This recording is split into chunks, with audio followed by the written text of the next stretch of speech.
CBS 새롭게 하소서에 출연하신 박리부가 사모님의 영상을 보았습니다. 하나님의 사랑을 한치도 의심하지 않으시는 사모님 모습에 여러 장면에서 눈물이 났습니다. 말씀 중에서도 우리가 하나님을 갈망하는 것보다 하나님이 우리를 하시는 것이 더 크다라는 말씀이 마음을 많이 울렸습니다. 제가 제자 훈련 기간 동안 느낀 것이 바로 그 하나님의 사랑이었음을 고백하면서 간증문을 읽도록 하겠습니다. 저는 지난해 8월 기독교 복지재단에 입사하게 되면서 일터에서의 환대를 통해 하나님과의 교제를 시작했습니다. 일터에는 예배를 드리는 큰 강당이 있습니다. 그곳에 들어갈 때 들뜬 기분과 또 직장 동료들이 환영의 찬송을 불러줄 때 감격은 먼 훗날에도 감동을 주는 기억으로 되살아날 것 같습니다. 그렇게 믿음을 기반으로 세워진 직장에 다니게 되면서 사무총장님의 도움으로 로그인 처치에 연결되었고 다시 목사님과 사모님의 도움으로 제자 훈련에 이르게 되었습니다. 돌이켜보니 소중한 분들을 통한 하나님의 선물이었구나 하는 생각입니다. 예수님 말씀을 일상 안에서 숙고하고 영적으로 성장할 수 있는 시간이 되리라 생각하면서 제자 훈련 참여를 시작했습니다. 사실 저는 하나님의 큰 사랑을 이제 막 알아가는 단계여서 당시에 제자 훈련 참여를 해보지 않겠느냐고 했을 때 하나님의 제자라니 어떻게 그런 기회가 나한테 주어질 수 있지? 하는 생각에 마음이 설레기도 했습니다. 제자 훈련을 위해 정독한 책에는 은혜가 가득했습니다. 특히 나는 죽고 예수로 사는 사람의 내용은 이번 제자 훈련 과정에서 가장 소중한 말씀이 될 것 같습니다. 사실 그 문장을 처음 들었을 때 내가 죽으면 더는 내가 아닌데 나로 살지 말라니 하는 의문이 들었습니다. 47년을 살아오면서 부단히 잡고 세우고자 노력해온 나이자 삶이라서 그 통제력을 내려놓는 것이 사실 굉장히 두려운 일이었습니다.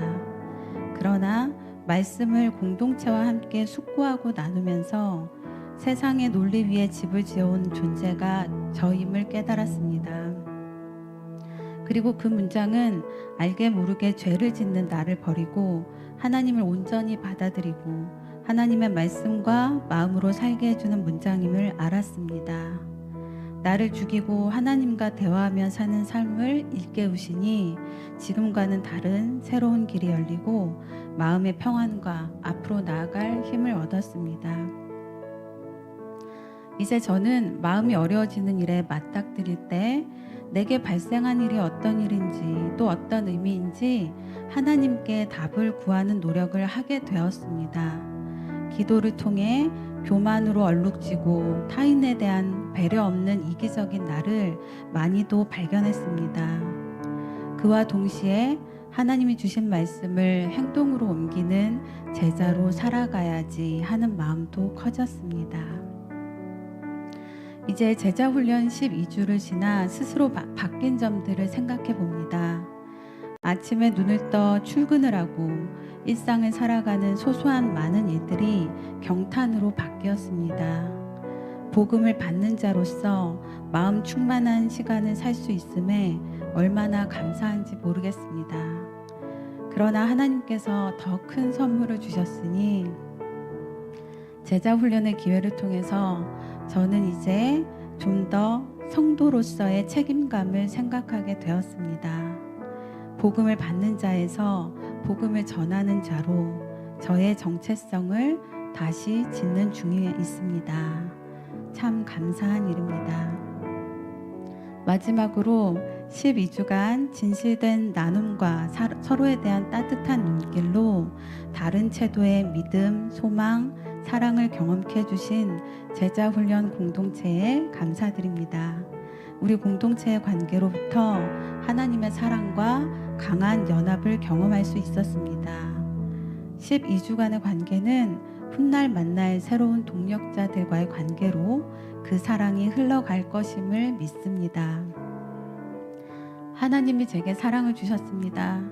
또 믿음의 공동체를 통해 아름다운 관계도 보여주셨습니다. 이에 저도 응답하고 싶습니다.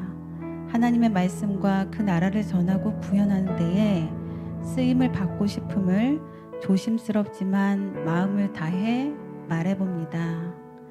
멀리 있는 잘 모르는 혹은 아무도 모를 그 누군가를 위해 기도할 줄 아는 성도로 성장해 갈 것임을 고백하며 간증을 마치겠습니다.